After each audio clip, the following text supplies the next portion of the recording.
Dis-moi la traçabilité, si t'arrive malheur, que je puisse dire aux enquêteurs où t'es passé. Je dis, mais j'ai pas l'intention de mourir nulle part, hein, rassure-toi.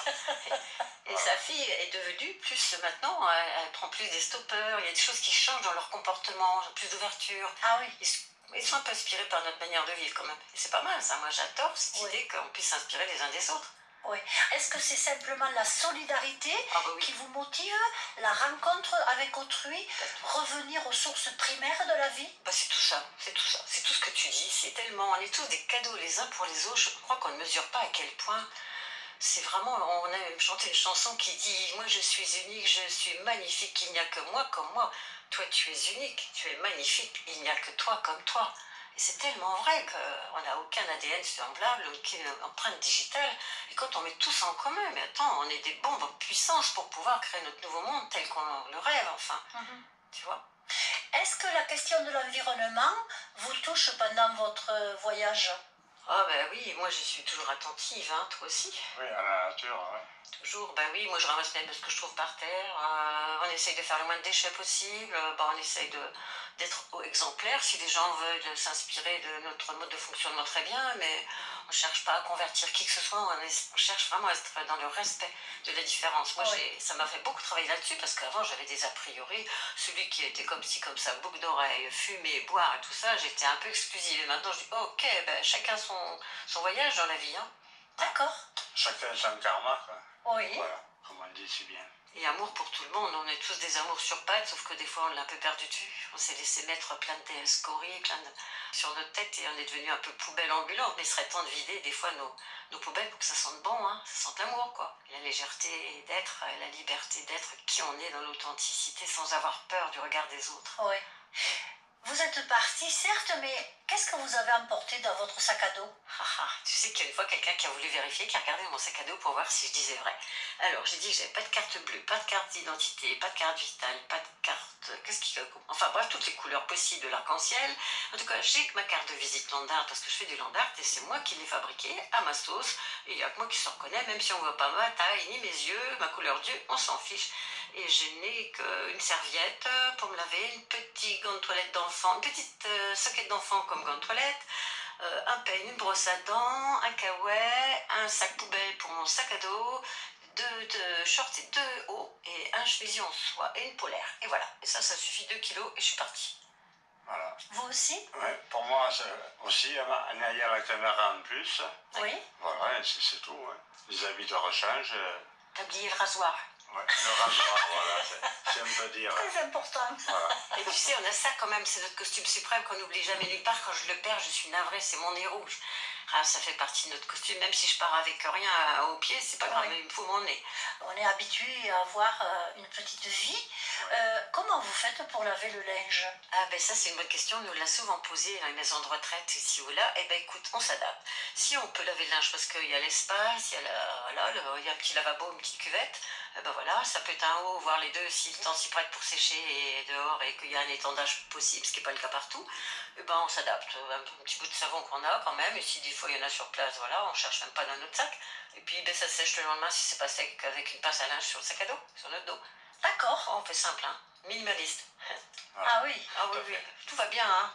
Faut quitter le confort, les zones connues, il faut aller un peu à l'aventure et voir qu'on peut reculer nos limites. On n'imagine pas à quel point c'est plus confortable qu'on imagine. Alors justement, côté cérébral, si j'ose dire ce mot, comment vous vous sentez le soir quand vous arrivez dans un village?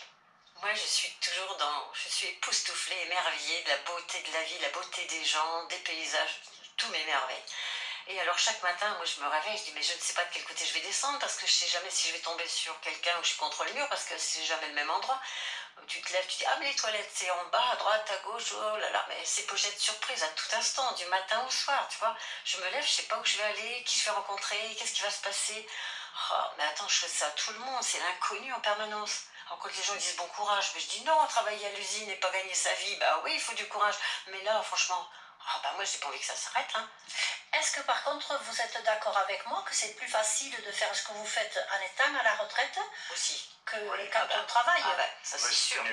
C'est sûr. Avoir du temps devant soi, pas avoir à la compression par le temps, il faut courir, on a un contrainte de rendez-vous. Nous, c'est open tout le temps, jour et nuit, toujours dispo, comme toujours prêt. Est-ce que vous avez rencontré des enfants? Oui. Qu'est-ce qu'ils vous ont dit? Qu'est-ce qu'ils vous ont demandé? Alors la première chose c'est, est-ce que ton nez il est vrai? Est-ce que je peux le toucher? Est-ce qu'il est en plastique? Est-ce qu'il coûte cher? Est-ce qu'il fait mal? Et tu vas nous faire rigoler, oui ou non? On a été dans un centre de loisirs où on nous a pas proposé vraiment de rigoler, mais on a partagé aux enfants, vous avez quel âge? Entre 5 et 10 ans. C'était où? Je sais plus, dans le Gers. Mais bon, ils n'avaient pas beaucoup de temps, on est un peu venus au pied levé, donc sinon on aurait pu faire du clown avec eux, ils en avaient envie. Hein. Mais bon, il y avait des contraintes dans ce groupe, ils étaient très nombreux avec le directeur, les animateurs qui étaient un peu bénévoles et tout jeunes. On n'a pas pu faire autant qu'on aimerait, mais quand même, je pense que ça a laissé des traces chez les uns et les autres. Et ils ont posé des questions par rapport à votre chemin?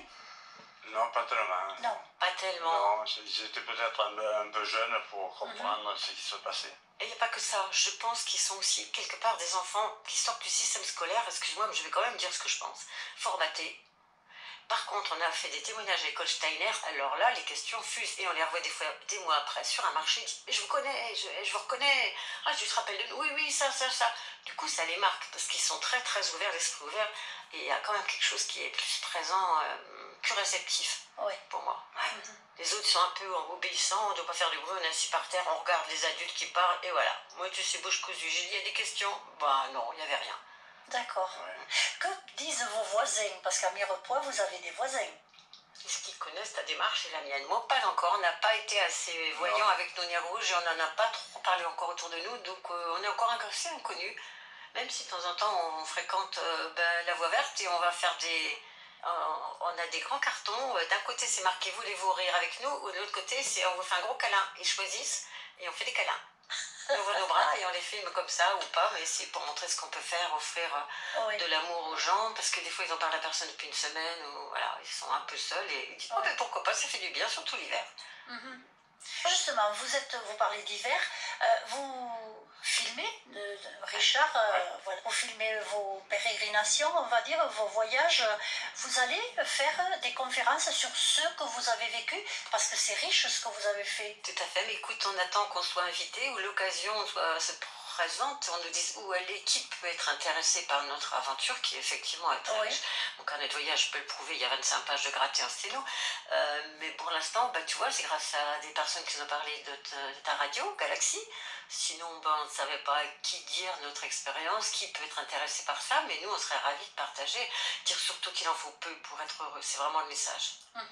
Et qu'on est tous vraiment, si on pouvait se donner tous la main, mais qu'est-ce qu'on est puissant et fort pour faire des belles choses, se soutenir les uns les autres, échanger nos savoir-faire ensemble.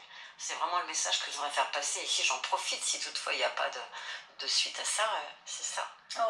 Être à l'écoute des gens qu'on rencontre. Et c'est très enrichissant. Ça peut leur apporter un peu de bonheur ou de compréhension, tout simplement. Oui, parce qu'il y a des élucidations qui peuvent se passer dans des couples, dans les familles. Juste par notre présence, on aurait de quoi en parler, mais encore une après-midi, là.